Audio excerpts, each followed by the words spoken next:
Sidang kasus tawuran yang merenggut korban jiwa bernama Firmansyah dengan terdakwa M. Dimas ngadir kedua wong saksi. Dalam sidang tersebut, terdakwa M. Dimas mempertanyakan adanya keterlibatan dua rekannya, namun tak ditetapkan tersangka.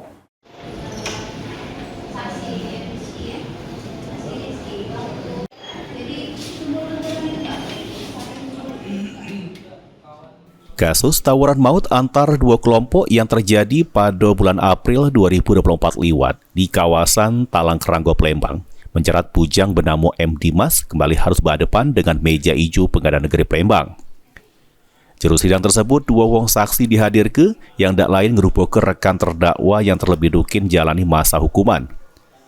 Menurut keterangan kuasa hukum terdakwa M. Rizal, juru sidang tersebut, terdakwa M. Dimas masih mempertanyakan adanya dugaan keterlibatan pihak lain selain kliennya yang tidak ditetapkan jadi tersangka.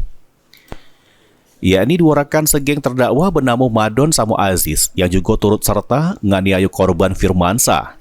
Hal tersebut juga dibenarkan oleh kedua saksi juru persidangan tersebut.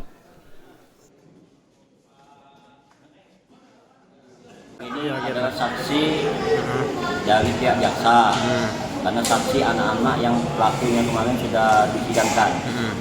Terus ada dua lagi yang belum ditangkap ya, kata ya, gitu. Karena dari si saksi Rizky sama siapa saksi yang satunya si Andi menyebutkan ada dua pelaku lagi anak yang belum ditangkap karena dia ikut serta.